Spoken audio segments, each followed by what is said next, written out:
శ్రీమాత్రే నమః. హిందూ బంధువులందరికీ నమస్కారం. ఈరోజు మనం ఈ వీడియోలో శ్రీ దత్తాత్రేయ వజ్ర కవచం యొక్క భావార్థం ఇప్పుడు మనం చెప్పుకుందాం. ఒకానొకప్పుడు ఋషులందరూ వేదవ్యాసునితో, వేదవ్యాస, కలియుగంలో సంకల్పం ఎలా సిద్ధిస్తుంది, ధర్మార్థ కామమోక్ష సాధనమని దీనిని చెబుతారు అని అడుగగా వేదవ్యాసుడు ఋషులతో, ఋషులారా, తొందరగా సంకల్పాన్ని సిద్ధింపచేసేది, ఒక్కసారి చదివితే చాలు భోగమోక్షాలను ఇచ్చేది చెబుతాను, అందరూ వినండి అని ఈ విధంగా చెప్పసాగాడు.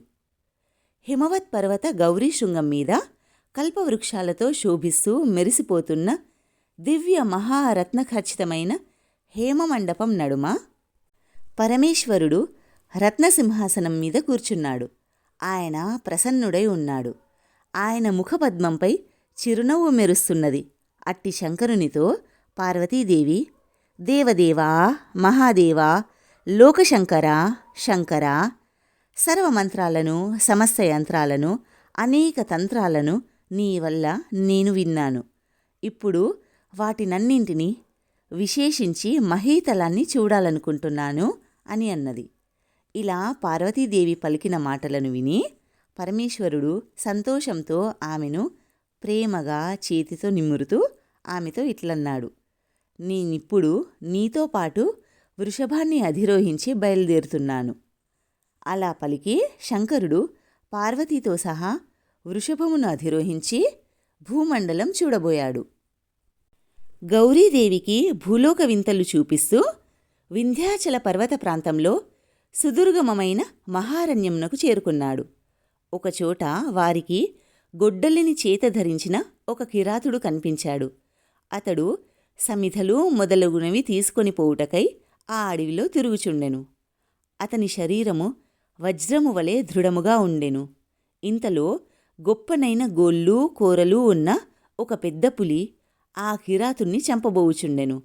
అయితే చాలా వింతగొల్పే చరిత్రగల ఆ కిరాతుడు తనను రక్షించుకోవడం కోసం ఎటువంటి ప్రయత్నము చేయలేదు. అతనిలో దుఃఖము లేదు, విచారము లేదు. పైగా సంతోషంతో నిర్భయంగా నిలబడి ఉన్నాడు. తరువాత అదే సమయంలో ఒక లేడీ పరిగెత్తుతూ వచ్చింది. దానిని చూసి ఆ పెద్ద పులి భయముతో పారిపోయినది. ఇట్టి వింతను చూసిన పార్వతీదేవి శంకరునితో, ఏమాశ్చర్యం, ఏమాశ్చర్యం ప్రభూ, ఎదురుగా చూడండి అన్నది. అలా అనేసరికి పురాణవేత్తయగు ఆ శంభుదేవుడు చూసి ఇలా అన్నాడు, గౌరీ, వాక్కులకు మనస్సుకు అందని చోద్యం నీకు చెబుతాను. మేము చూడనిదంటూ ఏ కొంచెము ఎక్కడా లేదు. పార్వతీ, ఇప్పుడు దీనిని గూర్చి నేను చక్కగా సంగ్రహంగా చెబుతాను, వినుము. ఈ భిల్లుని పేరు దూరశ్రవుడు, పరమధార్మికుడు. ప్రతిరోజు అడవికి వెళ్ళి కష్టపడి సమిధలు, దర్భలు, పుష్పాలు, కందమూల ఫలాదులు తెచ్చి ముందు మునీంద్రులకిస్తాడు. ప్రతిఫలంగా తానేమీ కోరడు. ఆ మునులందరూ కూడా అతని పట్ల దయతో ఉంటారు. అక్కడే దలాధనుడు అనే ఒక మహాయోగి ఉన్నాడు. ఆయన తన ఆశ్రమంలో నివసిస్తూనే ఒకప్పుడు దిగంబరుడైన దత్తాత్రేయ సిద్ధుణ్ణి తలుచుకున్నాడు. దత్తాత్రేయుడు స్మర్తృగామి అని విన్న కథను పరీక్షించడానికి అతడు దత్తాత్రేయుణ్ణి స్మరించాడు. మరుక్షణంలోనే దత్తాత్రేయ యోగీంద్రుడు ప్రత్యక్షమయ్యాడు. దలాధన మహాముని ఆయనను చూసి ఆశ్చర్య సంతోషాలతో పూజించాడు. ఎదుట కూర్చున్న ఆయనతో ఇలా అన్నాడు, ఓ దత్తాత్రేయ మహాముని, నా ఆహ్వానం విని విచ్చేశావు. నీవు స్మర్తృగామివి అని జనులు అనుకునే మాటను పరీక్షించాలని నిన్నిప్పుడు స్మరించాను.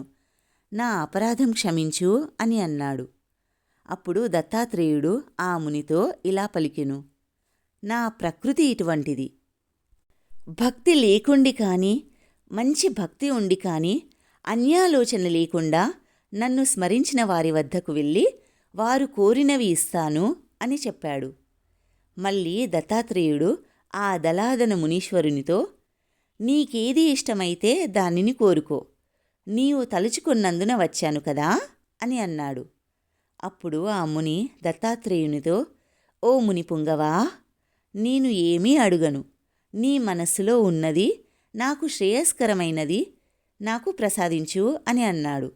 అప్పుడు శ్రీ దత్తాత్రేయుడు, నా వజ్ర కవచము ఉన్నది, తీసుకో అని ఆ మునితో అన్నాడు. ఆ ముని అలాగే అని అంగీకరించాడు.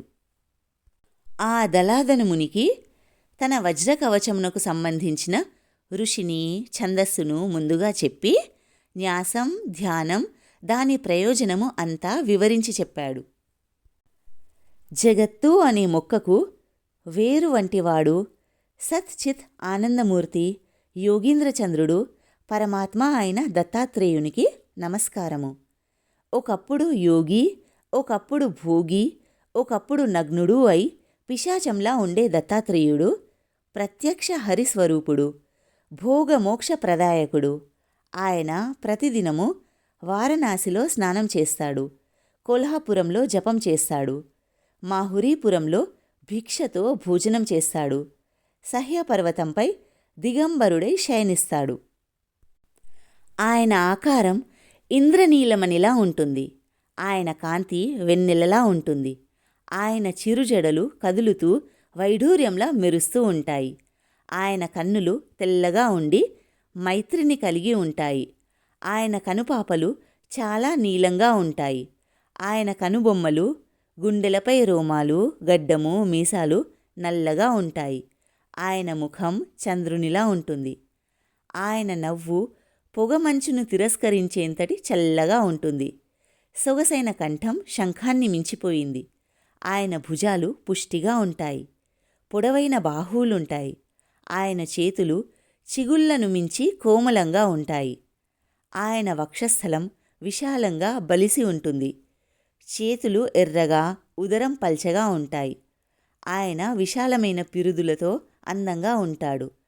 ఆయన కటిస్థలం విశాలంగా ఉంటుంది. ఆయన తొడలు అరటి బోదెల వలె ఉంటాయి. మోకాళ్ళు, పిక్కలు చక్కగా ఉంటాయి. గుల్ఫాలు గూఢంగా ఉంటాయి. పాదాల పైభాగాలు తాబేటి పైభాగాల వలె విలసిల్లుతుంటాయి. అరికాళ్ళు ఎర్ర తామర పువ్వుల వలె అందంగా ఉంటాయి. మృగచర్మమును వస్త్రంగా ధరిస్తాడు. ఆ యోగి ప్రతిక్షణము తనను తలుచుకున్న వారి వద్దకు చేరుతుంటాడు. ఆయనకు జ్ఞానోపదేశం చేయటమంటే ఆసక్తి. ఆపదలు తొలగించడం ఆయన దీక్ష. సిద్ధాసనం వేసుకొని ఆయన నిటారుగా కూర్చుంటాడు. ఆయన నవ్వు ముఖంతో ఉంటాడు. ఆయన ఎడమచేత వరదముద్ర, కుడిచేత అభయముద్ర ఉంటాయి.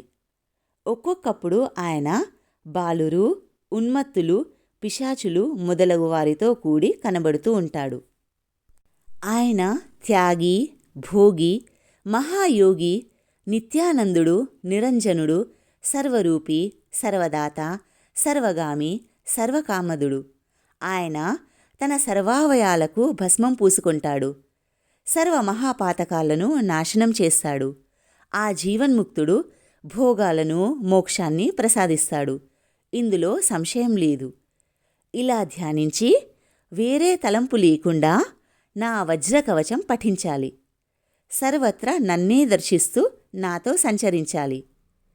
దిగంబరుడు భస్మసుగంధం పూసుకున్నవాడు, చక్రం, త్రిశూలం, డమరువు, గద ఈ ఆయుధాలు ధరించినవాడు, పద్మాసనంలో కూర్చున్నవాడు, యోగీంద్రులు, మునీంద్రులు నిత్యము దత్తా దత్తా అను నామస్మరణతో ఆయనకు నమస్కరిస్తూ ఉంటారు.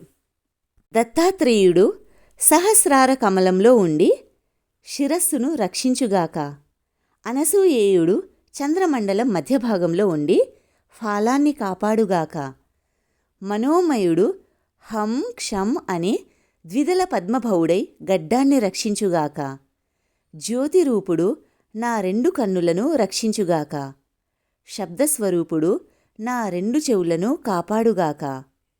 గంధస్వరూపుడు నాసికను రక్షించుగాక.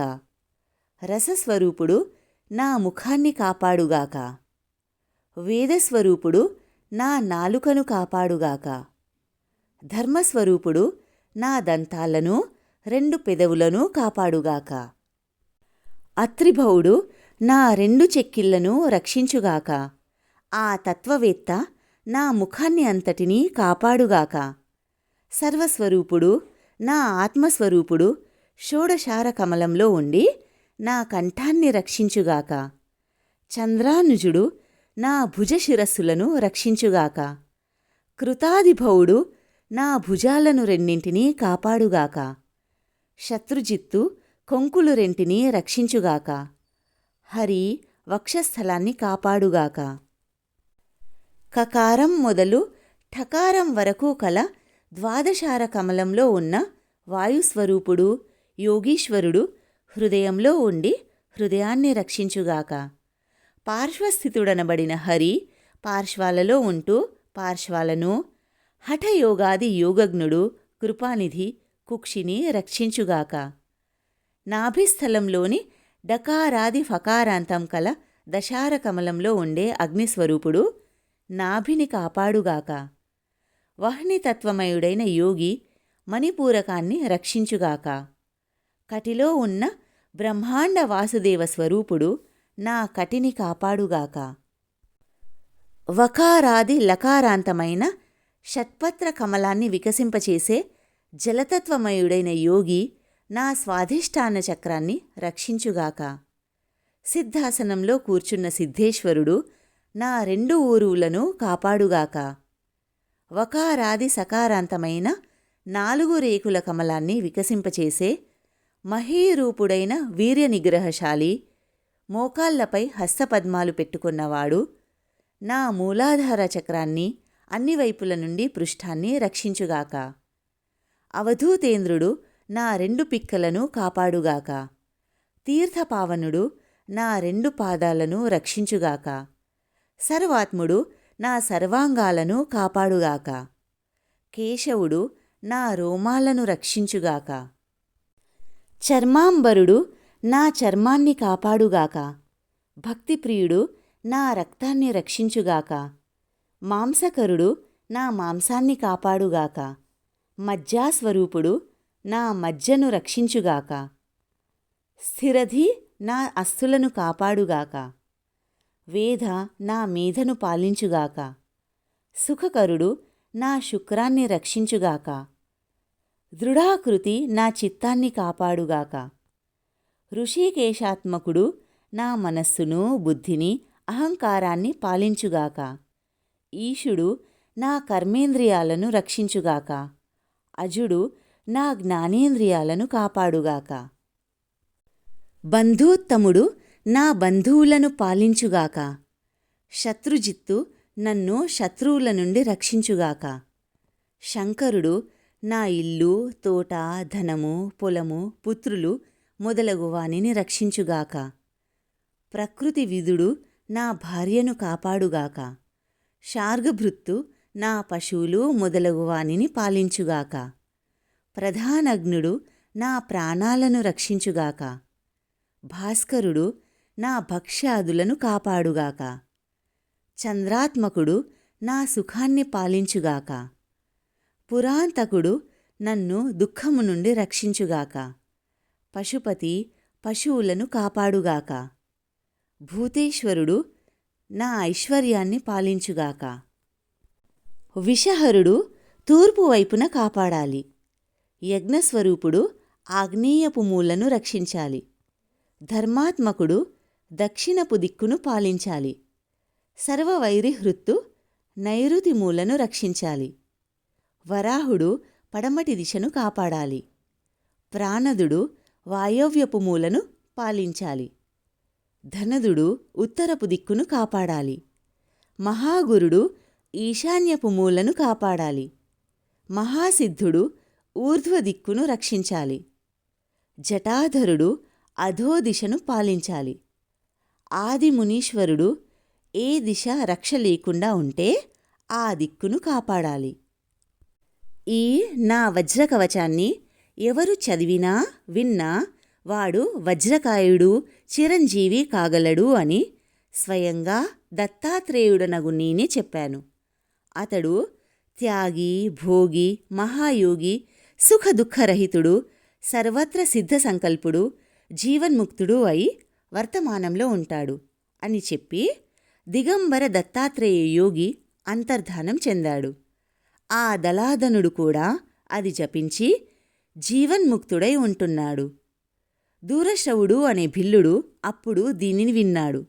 ఒక్కసారి విన్నందుననే అతడు వజ్రకాయుడైనాడు అని దత్తాత్రేయ యోగి కవచమంతా శంభుని నోట విని పార్వతీదేవి ఈ కవచము యొక్క మహాత్మ్యమును ఎక్కడ, ఎవరు, ఎప్పుడు, ఎన్నిసార్లు జపించాలో సవిస్తరంగా చెప్పండి అని అడుగగా పరమేశ్వరుడు ఈ విధంగా చెబుతున్నాడు. పార్వతీ, ఏకాగ్రతతో నిర్మలతతో విను. ధర్మార్థ కామమోక్షాలకు ఇదే ఆధారం. ఇది ఏనుగులను, గుర్రాలను, రథాలను, కాలిబంట్లను, సర్వైశ్వర్యాన్ని ఇస్తుంది. పుత్రమిత్ర కలత్రాది సర్వసంతోష సాధనమిది. వేదశాస్త్రాది విద్యలకు పరమనిధానమిది. సంగీత శాస్త్ర సాహిత్య సత్కవిత్వాలను ప్రసాదిస్తుంది. శుశ్రూష, శ్రవణం, గ్రహణం, ధారణం, ఊహ, అపోహ, అర్ధవిజ్ఞానం, తత్వజ్ఞానం అనే 6 గుణాలు గల బుద్ధిని, విద్యను, తలుపును, ప్రజ్ఞను, మతిని, నేర్పును ఇస్తుంది. ఇది సర్వ సంతోషాలను కలిగిస్తుంది. సర్వ దుఃఖాలను నివారిస్తుంది. శత్రువులను శీఘ్రమే సంహరిస్తుంది. యశస్సును, కీర్తిని పెంచుతుంది.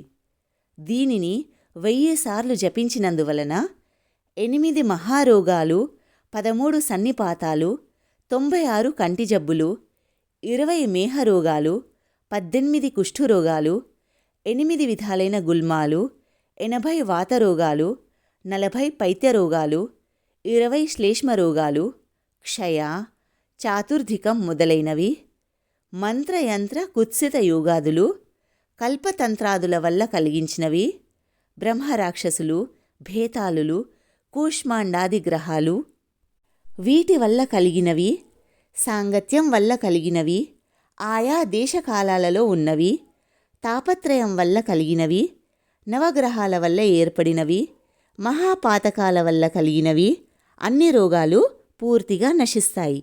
ఇది నిశ్చయము. 10,000 సార్లు జపిస్తే చాలు, గొడ్రాలు పుత్రవతి అవుతుంది. 20,000 మార్లు జపిస్తే అపమృత్యుజయం లభిస్తుంది. 30,000 పర్యాయాలు జపిస్తే ఆకాశ సంచారం అలవడుతుంది. 1,000,000 మార్లు జపిస్తే సర్వకార్యాలు సాధ్యమవుతాయి. 1,00,000 సార్లు జపిస్తే కార్యసిద్ధి అయి తీరుతుంది. సంశయం లేదు. విషముష్టి చెట్టు మొదట దక్షిణముఖంగా కూర్చుండి 1 నెల మాత్రం జపిస్తే శత్రువు వికలేంద్రియుడవుతాడు. వృద్ధి కావాలనుకునేవాడు మేడి చెట్టు మొదట జపించాలి. సిరి కావాలనుకునేవాడు మారేడు చెట్టు మొదట, అరిష్టాదుల శాంతికి చింత చెట్టు మొదట, ఇంద్రియ శక్తి కావాలనుకునేవారు రావి చెట్టు మొదట, భార్య కావాలనుకునేవారు తీయ మామిడి చెట్టు మొదట, జ్ఞానార్థులు తులసి చెంతను, సంతతి కావాలనుకునేవారు గర్భగృహంలోనూ, ధనం కావాలనుకునేవారు మంచి తీర్థక్షేత్రాలలోనూ, పశు సంపద కావాలనుకునేవారు గోశాలలోనూ, ఏ కోరిక కలవారైనా ఆయా కాలాలలో చెప్పిన రీతిని దేవాలయంలోనూ జపించాలి. బొడ్డులోతు నీటిలో నిలబడి సూర్యుణ్ణి చూస్తూ 1000 సార్లు జపించినవాడు యుద్ధంలో కానీ శాస్త్రవాదంలో కానీ జయిస్తాడు. గొంతులోతు నీటిలో నిలబడి రాత్రిపూట కవచం పఠిస్తే జ్వరం, అపస్మారం, కుష్ఠు మొదలైన రోగాలు, తాపజ్వరాలు తొలగిపోతాయి. ఏది ఎక్కడ స్థిరంగా ఉంటుందో, ఏది ప్రసన్నమైతే అది తొలుగుతుందో అక్కడ జపిస్తే దానివల్ల సిద్ధి కలుగుతుంది. ఇది నిశ్చయం అని శివుడు శుభప్రదమైన పరమరహస్యాన్ని గౌరీదేవికి చెప్పాడు. ఈ వజ్రకవచాన్ని పఠించినవాడు దత్తాత్రేయ సమానుడవుతాడు. ఈ విధంగా పూర్వం అత్రిసుతుడగు దత్తాత్రేయుడు దలాదమునికి చెప్పినది హిమవత్సుతయగు పార్వతీదేవికి శివుడు చెప్పాడు. ఈ వజ్రకవచమును పఠించినవాడు ఈ లోకంలో దత్తుని వలె యోగివరుడు, చిరాయుష్మంతుడు అయి సంచరిస్తాడు. శ్రీ దత్తాత్రేయ వజ్రకవచం సంపూర్ణం. శ్రీ దత్తాత్రేయ స్వామివారి కృపాకటాక్షాలు ఆశీస్సులు సదా మనందరిపై ఉండాలని కోరుకుంటూ స్వస్తి.